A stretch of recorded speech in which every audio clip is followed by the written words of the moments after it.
Hello mga ka-spare gun, meron tayong ipapakita sa inyo na bago nating gawa. Spare gun, roller. Yan. Medyo patapos na. Ang palang ko lang dito, varnish. Yan. Pang top coat. Top coat na natin dito. Babawasan. Ito, parang okay na eh. Iikon na lang natin, retouching. Tapos, ang gawin mo dito, ito yung style ng roller. Yung goma. Dito siya dito yung pasok yung goma niya, tapos dito yung tatali sa baba yung roller, tapos dito yung wheels, yan yung wheel, yan. Tapos yung trigger niya, stock ng niya, yung sima, yan. Medyo kakaiba yung gawa natin, katulad ng ito yung kanina.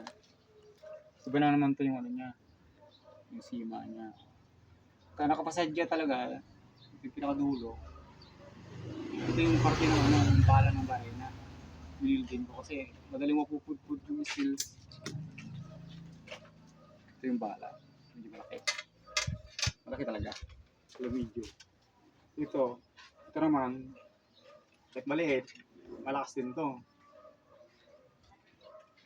Malakas yung niya, power niya. Sa balak ko, dadagdagan ko pa lang dito.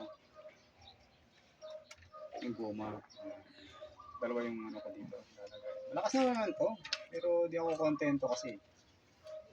Pag medyo malayo, ikwento ka ng malayo, tapos medyo malaki. Hindi na yan ka, baka hindi kaya yun. Isda. Ngayon, kung gusto nyo mag-order, o mag-order na kayo, gagawa natin yan ng pana.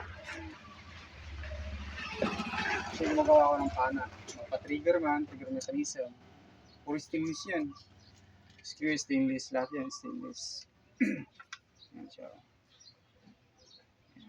Kaya lang, itong lining niya, medyo siya maliit lang. Baka hindi niya kaya, medyo malakas na kasi yung goma. Kaya order tayo ng medyo mas malaki talaga, mas pataba.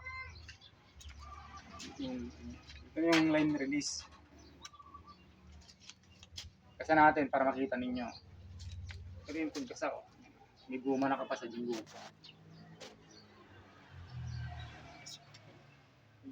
Kasi to yung guma niya 16 mm. Pa. 16 mm mo. Ang gawin mo. Hindi siya basta-basta talaga. Lulus power. Tapos kung hindi ka pa kontento, meron naman siyang dito eh. Sasadya mo talaga. Kasi meron siyang butas na ilagay dito. I-hook mo lang dito para medyo yung guma lalakas pa. Katulad niya, no? Yan.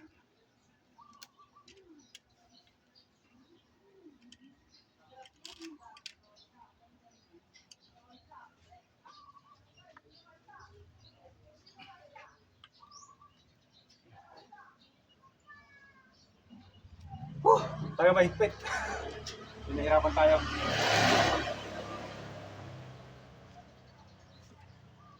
Yan yung setup niya.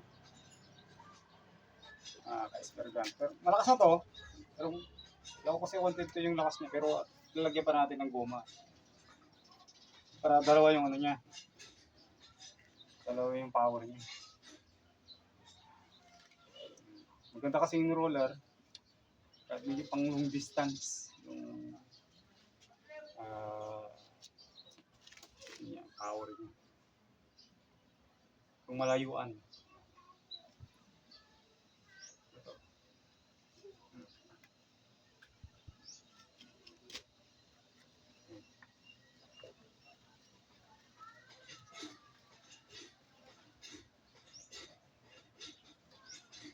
Yan yung setup niya. Balik ulap pa to sa varnish. Varnish na lang.